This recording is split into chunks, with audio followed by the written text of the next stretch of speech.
Shalom and welcome to Hebrew with Mayim.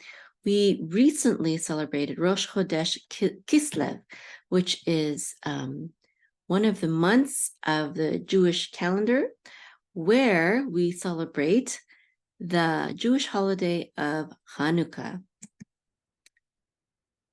Now, Hanukkah is also known as the Festival of Lights, and it commemorates a very pivotal moment in Jewish history.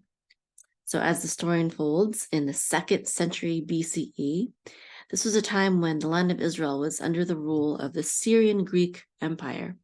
And there was an emperor by the name of Antiochus who imposed very harsh decrees against the Jewish people, prohibiting the practice of our religion and desecrating the Holy Temple in Jerusalem.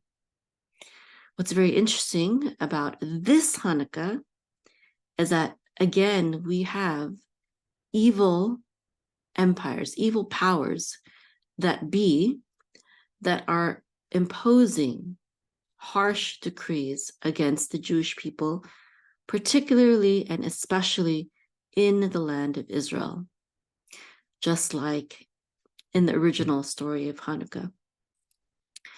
But some of the differences are that in the original story of Hanukkah, they wanted us to give up our religion, right? They wanted us to eat pork and not circumcise our babies and stuff like that. But today, it's much worse. Today, what's happening is that Hamas, which is the governmental power that is in charge in Palestine, they want the Jewish people dead, and not just the Jewish people in the land of Israel, but they have stated that they want all Jews dead. And they have even called for Muslims around the world to take up jihad and fight against Jews everywhere around the world, even if they're not living in Israel, which is worse, right? I mean, I don't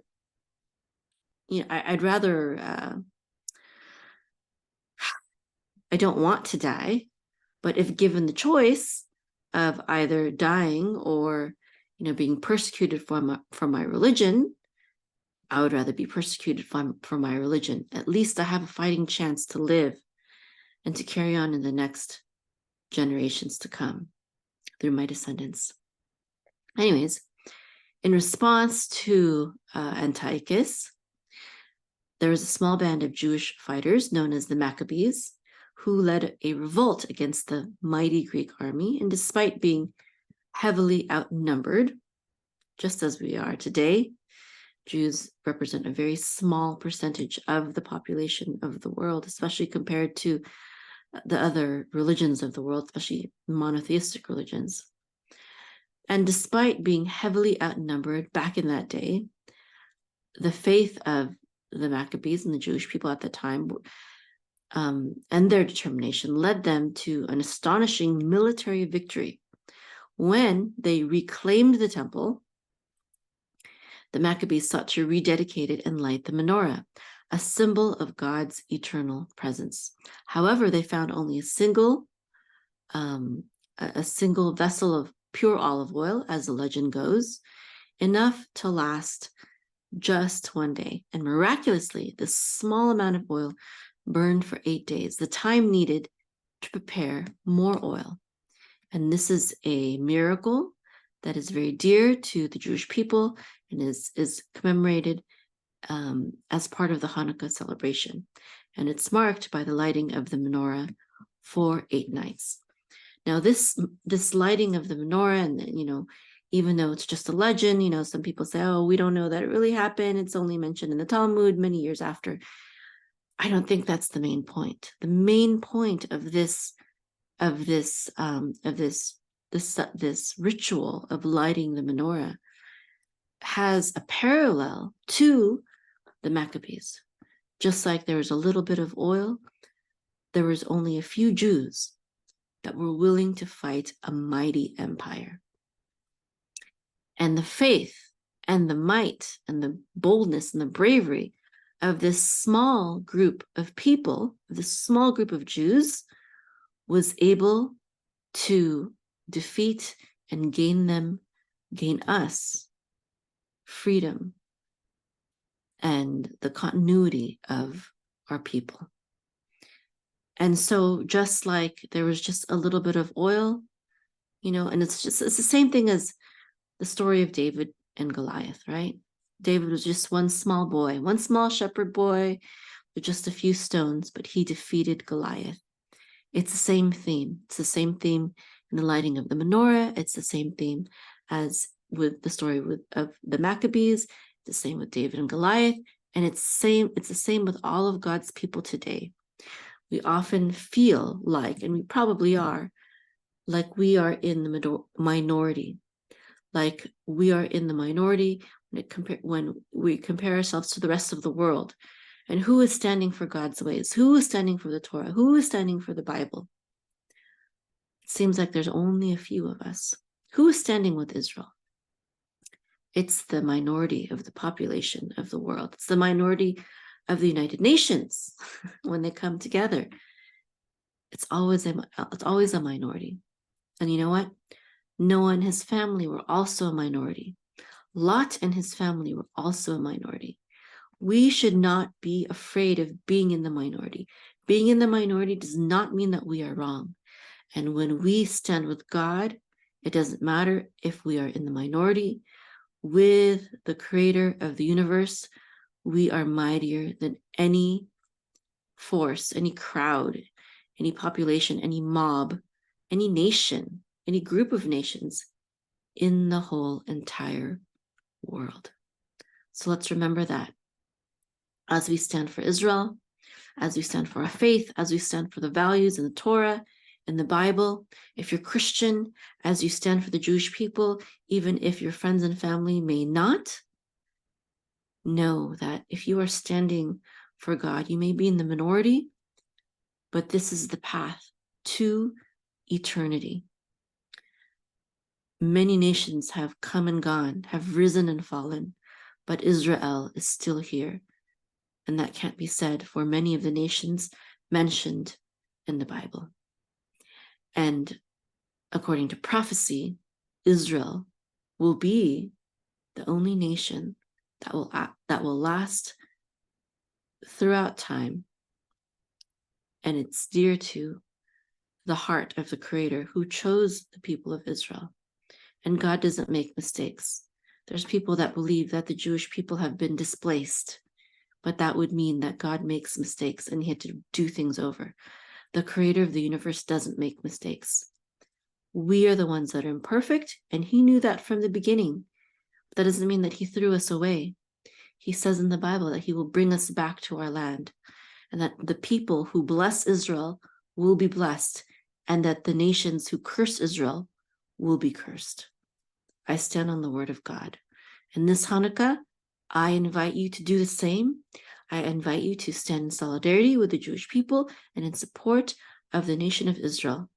I invite you to light a menorah with us. There's a story about Nazi Germany, about how, people were being persecuted, Jews were being persecuted for publicly lighting their menorah. And so what Christians did in response to stand with the Jewish people back then was they all started lighting menorahs and putting it on their windowsill. That was a beautiful act of solidarity and friendship with the Jewish people, with the nation of Israel. And I invite you to do that today, whether you're Christian or a Jew or neither, but you just want to stand for religious freedom and peace, and you would like to see the hostages that were taken. There were elderly that were taken. There were little babies that were kidnapped, being held hostage right now as we speak. And if you would like to stand for them, for their lives, and stand for the people of Israel, there's a lot of propaganda out there going on. And if you want to know the truth about it, I invite you to go to the website, Israel365news.com or Israel365action.com. And if you'd like to support Israel financially, you can also go to Israel365charity.com. I have a good friend who works for that organization, and I do trust Rabbi Tully, who leads that organization, Israel 365. They also have a beautiful Israel 365 Bible, which is basically the Tanakh, the Hebrew scriptures, with special emphasis and commentary on the land and the nation of Israel. So Shabbat's coming soon, Shabbat Shalom, and I ask that you also pray for the nation of Israel and for all those suffering around the world for their faith, not just Jews, but even Christians and others are being persecuted for simply following the faith that they know. Even if what they're following is not bad, they're being persecuted. I know Sikhs are being persecuted in India. I know Christians are being persecuted all around the world. And also we have to pray and light candles also for, there were hostages in Israel, but there are people being kidnapped and trafficked, children, young adults, teenagers, even older adults, men and women, boys and girls, male and female, being trafficked, kidnapped, sold into slavery, used as slaves, killed in ritual sacrifices in evil religions. If there's a religion that sacrifices babies or treats children like slaves, that's an evil religion. You can call yourself whatever you want. You can call yourself a Christian, you can call yourself a Muslim, you can call yourself a Jew. If what you do is evil, then your faith is evil. You may not accurately represent all the people of your faith, but you are misrepresenting your faith, at least, for sure, if you're doing these things in the name of God and your deeds are evil. And actually, it's even worse to do things that are evil in the name of God. If you're going to do things that are evil, at least distance yourself from God. That's the least you could do if you're going to be practicing evil, because the creator of the universe is good. And one day he will execute justice and vengeance, and he will right all wrongs. And there will come a day when evil will no longer come to pass, will no longer have its will in the world. But in the meantime, it's our time to stand up for what's right. It's our time to stand up against evil.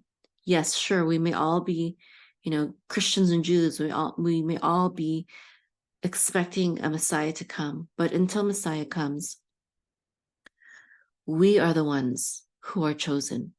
If you hear this message today, you are chosen. If this pierces your heart, it means that you are selected, you are anointed to stand in solidarity with Israel and to make your voice known, to offer up prayers to God and to serve God and to be a voice for those who have been kidnapped, for those who have been killed, for those who have been persecuted, for the people in Israel, for the people all around the world that are being persecuted, kidnapped, trafficked, all of that. We can't wait for Messiah to do everything. We have to do whatever is in our power. We have to do our part. We are also God's hands and feet in this world. Our religion, the religion of the Bible, is not a passive one.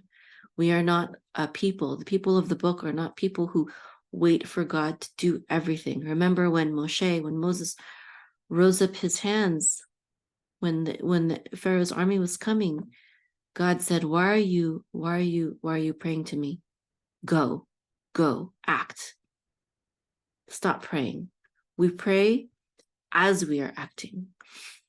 We have to couple our prayers with faith, and the only way to do that is when we also act on our prayers.